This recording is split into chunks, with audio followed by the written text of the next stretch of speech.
नमस्कार, मैं special teacher Naresh Kumar block Matanhail से। आज हम विज्ञान विषय के एक पाठ का अध्ययन करने वाले हैं, जिसमें पाठ योजना के अंतर्गत जड़ों के बारे में विषय योजना बनाई गई है। इसके अनुदेशात्मक उद्देश्य में रहेंगे छात्र जड़ों के विभिन्न प्रकारों जैसे तर्करूपी, शंकुरूपी जड़ों को परिभाषित कर सकेंगे। छात्र तर्करूपी, शंकुरूपी जड़ों के उदाहरण छात्र समझ सकेंगे। छात्र तर्करूपी, शंकुरूपी जड़ों के विभिन्न रूपांतरणों को परिभाषित कर सकेंगे। छात्र जड़ों के अध्ययन की जानकारी प्राप्त कर सकेंगे। सहायक सामग्री में रहेगी मूली, गाजर। छात्रों के पूर्व ज्ञान के आधार पर प्रश्न पूछे जाएंगे, जिसमें छात्र सामान्य जानकारी रखते हैं। पौधों के मुख्य भाग कौन कौन से हैं? छात्रों का उत्तर होगा जड़, तना, पत्तियां, फूल। भूमि में पौधों को जमाए रखने का कार्य पौधे का कौन सा भाग करता है? छात्रों का जवाब होगा जड़ें। जड़ का और क्या कार्य है? जड़ का कार्य पानी पहुंचाना है पौधे तक। जड़ें कितनी प्रकार की होती हैं? छात्रों का जवाब होगा 2 प्रकार की।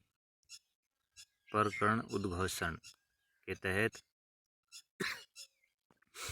छात्रों, आज हम जड़ों के विभिन्न प्रकारों तथा रूपांतरणों का अध्ययन करेंगे। शिक्षण विधि में जड़ों के रूपांतरण रहेंगे। शिक्षक का कथन रहेगा, साथ साथ छात्रों का जवाब भी रहेगा। कुछ जड़ें विशेष कार्य के लिए रूपांतरित हो जाती हैं। क्या इन्हें रूपांतरण कहा जाता है? अध्यापक छात्रों को मूली देखकर निम्न प्रश्न पूछ सकता है। छात्र उत्तर नहीं दे पाते हैं क्योंकि उनको गहन विषय का ज्ञान नहीं होता है। तदुपरांत यह आपके हाथ में क्या है? शिक्षक का कथन रहेगा। छात्र सूंघकर या छूकर जवाब दे पाएंगे क्योंकि सामान्य जानकारी दृष्टिबाधित छात्रों को रहती है, जिनकी सूंघने और हाथ से छूकर परखने की अच्छी आदत होती है। यह पौधे का कौन सा भाग है? यह छात्रों का जवाब रहेगा यह पौधे की जड़ है।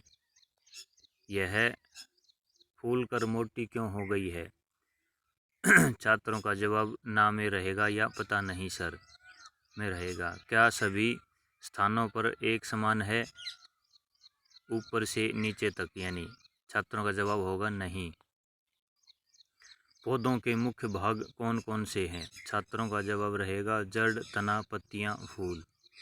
भूमि में पौधे को जमाए रखने के लिए पौधों का कौन सा भाग काम करता है? छात्रों का उत्तर रहेगा जड़। जड़ का और कोई काम? छात्रों का जवाब रहेगा पौधे तक पानी पहुंचाना भी जड़ों का कार्य होता है।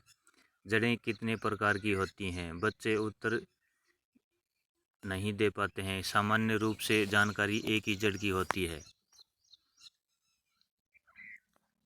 प्रकरण उद्घोषण के तहत बच्चों, आज हम जड़ के विभिन्न प्रकारों के बारे में पढ़ेंगे।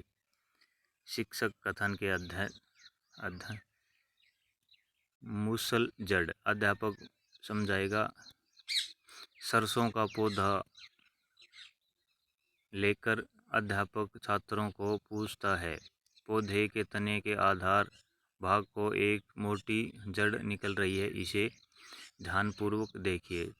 छात्रों को सहायक सामग्री दी जाती है, छात्र देखेंगे। जड़ के इस रूपांतरण को क्या कहते हैं? छात्रों का उत्तर नहीं आ पाता या नहीं बोल पाते हैं। जड़ों के इस प्रकार के बदलाव को तर्क रूपी जड़ कहते हैं। छात्र ध्यानपूर्वक सुनते हैं। शंकुरूपी जड़। अध्यापक प्रत्येक छात्र को गाजर देकर प्रश्न पूछता है कि यह जो आपके हाथ में है ये क्या है? छात्रों का जवाब रहेगा गाजर। यह पौधों का कौन सा भाग है?